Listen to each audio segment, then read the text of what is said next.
Adam, we spoke about the disappointment of the Wolves game, not being able to create enough chances, talking about us having to play on a counter-attack.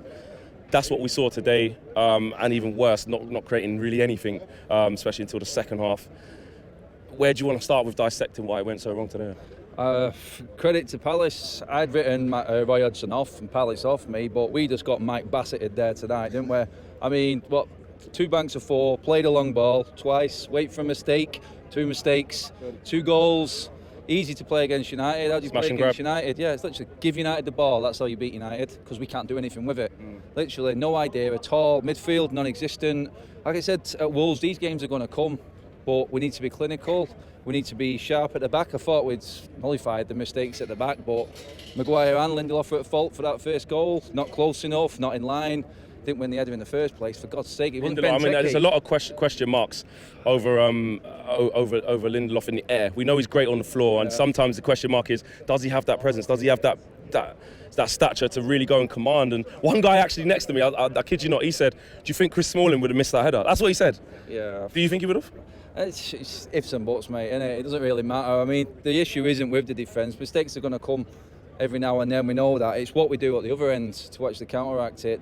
The fact that, I can't remember their keeper making a save. No. Did he make a save? He didn't. The only chances we had were from set pieces, from them fouling us constantly. But that was the game plan again.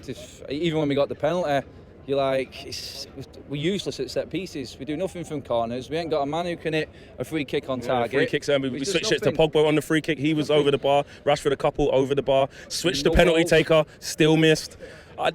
It was just, again, the guy next to me said, this looks like one of them days where just nothing was going to work. No. But it's more than just unluckiness. It's actually poor play, lack of creativity, no ideas. Yeah. It was that from the word goal, mate. It didn't change at all. Yeah, the tempo was there in the second half, and we are the masters at playing a square ball, keeping hold of it, doing nothing with it. That's what it was. We didn't create anything in the second half at all. It was just free kicks, penalties. They're the only things that we created, and then a good goal from James. But to be honest, that's the only thing he did all game for me. His final ball was useless, just like everyone else. The only player on the pitch that looked like he was able to do anything was Pogba, but then he was just running around trying to do everything. It came in the sort of mistake for the goal in the end, even though I thought Dave should have saved it. Again, near post. No, and everything. We thought that was kind of behind as well. We saw that the contract still officially isn't signed. And he should do better, shouldn't he? I know, he's done nothing all game but pick the ball out the back of the net again. That's all he did at Wolves. Yeah, that was a world-class goal, but it's easy to save that. Literally, we'd done everything that we possibly could, which isn't a lot, because we ain't got the quality, and then you're relying on your defence and your goalkeeper to keep you in it. They let us down today, and it's like, oh God, I'm clutching at straws now for positive, and there's nothing there from that game at all. Rashford was poor today. Martial's injured now. Shaw's out now. And we're talking about the squad depth. We spoke about it the whole way through. That okay, look, we came out from the Chelsea game. None of us were silly about it and said, look, it probably wasn't a 4-0 game, but we're going to come unstuck when we can't break teams down. And on top of that, the squad depth. A couple of injuries to key areas. We don't know how long Martial's going to be out for now. We don't know how long Luke Shaw's going to be out for. Although Ashley Young actually did all right when he come on. Yeah, but that's going to trip us up, right? It is, because you're bringing in some of the frailties of last season that we'd sort of rectified this summer. Young's going to be back now. And does Martial being out mean that Lingard, who is absolutely useless, stays in the team? He's done nothing all game, and he's not done anything for... Everyone's seen the stats. I mean, it's in black and white. I know stats are not everything, but what else does he do that no one else can't do in that team? It's like you're bringing Greenwood on at the end of the game there. What's the point? He's coming into a team there that are already on their arse. He's going to be looking at them players thinking, this is who I look up to. You've got to bring him in. Why not start him? Let him play on a level playing field with everyone else. You're bringing him into a mess. Which is more pressure. He didn't do anything, but he couldn't do anything because no one else was playing well. You bring him in at the start and give him a chance to go into a game. You know what I mean? And then Mata, waste of time, and all these substitutes. I mean, it's not his fault we're threadbare.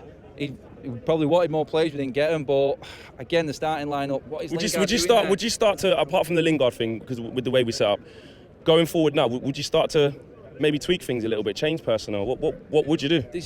What difference? If anything, because we're so thin. Would it make any difference if you played a Gomez and a Greenwood today? Would it? Would it be any different to what we just done? Literally, it's not going to get any worse, is it? Guy next to me is convinced. Guy next to me is like, if Chong was on there, that wouldn't have happened. I don't know where he's getting it from, but No. but people want to see these young players. But that's the reality of it. That's all We we've can got. thrust them into this makeshift squad that's very thin. And like you see with Greenwood, half an hour, it's tough. It is. He's not got enough time in that pressure cooker situation. Piping hot, the heat, everything was against him, and he's just like a lamb to the slaughter. I felt sorry for him.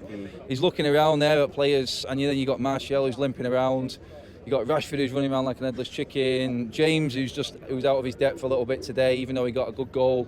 And what's he supposed to work with there? How is he supposed to impact a game like that? It's not fair on him to bring him in at that situation. He should have been starting, for God's sake. I mean, Lingard shouldn't be on that pitch. Lingard belongs on the bench or in the reserves at the moment because he's doing nothing for us. He's just taking a spot away from someone else who might do something different. Everyone knows how Lingard plays.